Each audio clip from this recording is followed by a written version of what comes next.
बिहार में जब जब चुनाव आता है, एलजेपी के दोनों गुटों का झगड़ा जनता के सामने नजर आने लगता है। ऐसे में चाचा पशुपति पारस और भतीजे चिराग पासवान की सियासी जंग अब पारिवारिक कलह का रंग चढ़ चुका है। क्या है चिराग और पारस की नई लड़ाई की वजह, पूरा मामला समझाएंगे, लेकिन सबसे पहले चिराग पासवान का वो बयान सुनिए और समझिए कि आखिर चिराग ने अपने चाचा पशुपति पारस को क्या चेतावनी दी है। चाचा जी के पास कई ऐसी संपत्तियां हैं जिसका शायद उन्होंने जानकारी भी कभी साझा नहीं की। वो सारी जानकारी भी उनकी संपत्तियों की सामने आएगी।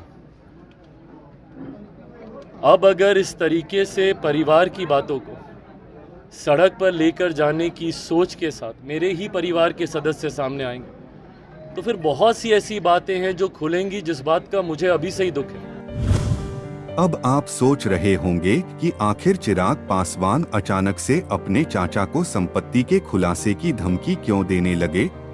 तो उससे पहले इन तस्वीरों को देखिए। ये हैं वर्गीय राम विलास पासवान की पहली पत्नी और चिराग पासवान की बड़ी मां राजकुमारी देवी, जो बिस्तर पर पड़ी हैं। उन्हें ऑक्सीजन लगाया गया है। उनका आरोप है कि उन्हें घर से जबरन बाहर निकाल दिया गया।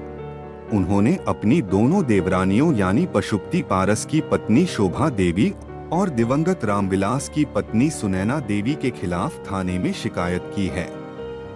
आरोप लगाया है कि उन्हें संपत्ति से बेदखल किया जा रहा है और उन पर संपत्ति के बंटवारे का दबाव बनाया जा रहा है।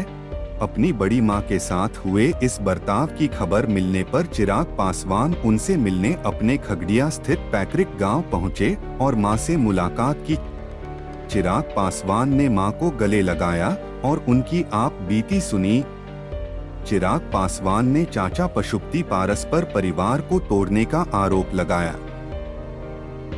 किस बात का कि अपनी महत्वाकांक्षाओं के लिए, पहले राजनीतिक महत्वाकांक्षाओं के लिए मुझे मेरी मां को घर से बाहर किया, दिल्ली वाले घर से बेदखल करवाया और उसके बाद अब अपनी आर्थिक महत्वाकांक्षाओं के लिए मेरी बड़ी मां को घर से बाहर फेंकने का प्रयास उनके द्वारा किया गया, उनके परिवार के द्वारा किया गया, मेरी चाचियों के द्वारा किया गया। जिस तरीके से आकर माँ का सामान बाहर फेंकना, उम्र दराज हैं वो, ऐसे में जिस तरीके से उस दिन उनको सदमा लगा, ऑक्सीजन चढ़ा, पानी चढ़ा, अब उन माँ के साथ ये किया गया।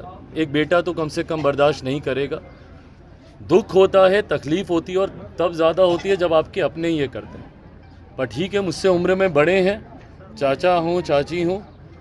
जैसा चाची ने आके कहा कि बंटवारा होना चाहिए, अब अगर वो ये भी चाहते हैं तो ठीक है, उसके लिए वो पहल करें। हालांकि पशुपति पारस की पार्टी एलजेपी का कहना है कि सियासी फायदे के लिए चिराग पासवान अपनी बड़ी मां का इस्तेमाल कर रहे हैं। एलजेपी नेताओं का दावा है कि उनकी बड़ी मां को किसी ने घर से नहीं निकाला है, बल्कि उन पर दबाव बनाकर केस दर्ज करवाया गया है। ये लड़ाई सिर्फ चुनावी है या फिर पारिवारिक, इसके लिए थोड़ा इंतजार करना पड़ेगा। फिलहाल देखना दिलचस्प होगा कि चुनावी साल में चाचा भतीजे की इस लड़ाई में कौन किस पर भारी पड़ता है।